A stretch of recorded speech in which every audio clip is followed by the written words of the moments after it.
Hi, hello, welcome back to our channel. Today I am discussing about 9th class maths chapter 1 exercise 1.5 లోని second ప్రాబ్లంలోని first problem చూద్దాము. ఈ problems చూసే ముందు మీరు previous videos చూస్తే introduction part చాలా ఈజీగా చెప్పాను. దాంట్లో కొన్ని ఫార్ములాస్ ఉన్నాయి. ఆ ఫార్ములాస్ వల్ల మనం ప్రాబ్లం చేస్తాము. ఈ ప్రాబ్లమ్స్ మీకు అర్థం కావాలంటే ఫార్ములాస్ని అండర్స్టాండ్ చేసుకోవాలి. First so please watch previous videos. So second problem వచ్చేసి 9 to the power of 3/2. ఇక్కడ 2 ఇచ్చారు చూడండి. ఈ నెంబర్ను కూడా మనం పవర్ స్క్వేర్గానే రాసుకోవాలి. అలా అప్పుడైతేనే మనకు ఆన్సర్ ఈజీగా వస్తుంది, క్యాన్సిల్ అవుతుంది. కాబట్టి 3ని 3 స్క్వేర్గా రాస్తాము, 3/2గా రాస్తాము. మనకి ఫార్ములా తెలుసు కదా, a to the power of p whole to the power of q అంటే a to the power of pq రూపంలో రాసుకుంటాము. p అనేది 2 అవుతుంది, q అనేది 3/2 అవుతుంది. 2 into 3/2, 2 2 జా క్యాన్సిల్. ఏమవుతుంది? 3 to the power of 3. 3 to the power of 3 అంటే 3ని 3 టైమ్స్గా రాసుకోవాలి అని అర్థం. అప్పుడు మనకు మల్టిప్లై చేస్తే 3 3 జా 9 ఇంటూ 3 అలాగే రాసుకుంటాము. 9 3 జా 27 అని రాయాలి. ఇక్కడనే నేరుగా ఆన్సర్ పెట్టేయచ్చు ఈజీగా, అని అర్థం అవడానికి ఇంకొక స్టెప్ వేస్తాను చూడండి. Next second problem 32 whole to the power of 2/5. Previous వీడియోలో 32ని కూడా ఎలా రాసుకోవాలో అని వివరించాను. ఇప్పుడు అదే సేమ్ మేనర్లో వివరిస్తున్నాను చూడండి. 32ని 2తో డివైడ్ చేస్తూ వస్తే మనకు 2 16 జా 32, 2 8 జా 16, 2 4 జా 8, 2 2 జా 2, 2 2 జా 4, 2 1 జా 2. ఈ విధంగా మనము ఎల్సిఎం చేస్తే 2ని ఎన్నిసార్లు రాసుకున్నాం అనమాట, 5 టైమ్స్గా రాసుకుంటాం. 2 to the power of 5 whole to the power of 2/5. 5 into 2/5 చూడండి. ఇక్కడ 5 5 క్యాన్సిల్ అవుతే 2 స్క్వేర్ మిగులుతుంది. 2 స్క్వేర్ అంటే 4 అవుతుంది. ఇప్పుడు సెకండ్ ప్రాబ్లంలో నుంచి థర్డ్ ప్రాబ్లం చూద్దాము చూడండి.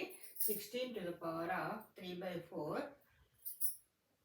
ని ఎలా సూక్ష్మీకరిస్తాము అనేది చూద్దాం. ఇక్కడ 16 to the power of 3/4 చూడండి. ఇక్కడ టు ద పవర్ ఆఫ్ 4 అని ఇచ్చారు కాబట్టి మనము 16 కూడా పవర్ 4గా రాసుకోవాలి.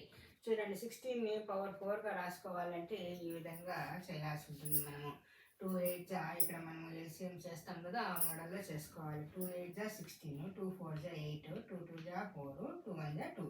2ని ఎన్ని టైమ్స్ వచ్చింది? 4 టైమ్స్ వచ్చింది అనమాట. 2 to the power 2 into 2 into 2 into 2 whole to the power of 3/4. 2 to the power of 4 3/4.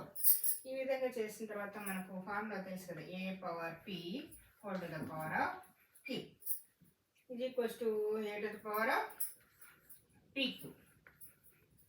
చూడండి, a2 to the power of 4 into 3/4.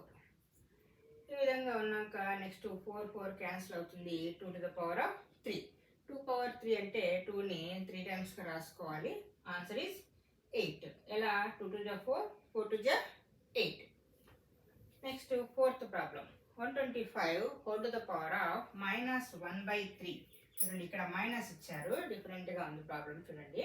125ని మనము ఎలా చేద్దాము అంటే 2 తీసుకుంటే 2 6 జా 12 పోతుంది, కానీ 5 రాదు. కాబట్టి 3 తీసుకోన్నా అదే 3 4 జా 12 అవుతుంది, 5 ఉంటుంది. 4 తీసుకున్నా ఆ విధంగా రాదు. నెక్స్ట్ 5 తీసుకోవాలి.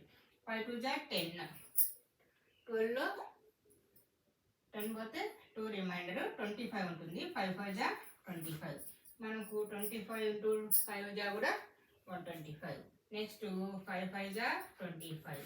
ఈ విధంగా 5 1 జా 5. 5 into 5 into 5. చూడండి, ఇక్కడ ఏదైతే పవర్ ఉందో ఆ రూపంలోనే కింద ఉండే నెంబర్ని ఆ పవర్ అంతే అదే రూపంలో రాసుకోవాలి. ఇక్కడ 3 ఉంది కాబట్టి ఈ నెంబర్ కూడా పవర్ 3గా రాసుకోవాలి. 5 into 5 into 5. ఈ పవర్ 3గా ఎలా రాసుకుంటామంటే మనం ఇలా చేయాలి ప్రతి ప్రాబ్లంకి. 5 cube whole to the power of -1/3. 5 to the power of 3 into -1/3. ఆ విధంగా వస్తుందంటే ఈ ఫార్ములాని అప్లై చేసుకుని ఇక్కడ వస్తుంది. ఇక్కడ కూడా 3 3 క్యాన్సిల్ అవుతాయి. 5 to the power of -1. -1 అంటే 5 to the power of -1 అంటే ఈజ్ ఈక్వల్స్ టు 1/5. మనకి ఈ విధంగా 5 to the power of -1 అంటే 1/e అని తెలుసు ఆల్రెడీ. కాబట్టి ఈ విధంగా ఎక్సర్సైజ్ 1.5లోని 4 ప్రాబ్లమ్స్. ఈ ప్రాబ్లమ్స్ మీకు ఉపయోగపడినట్లయితే thank you for watching and like and subscribe.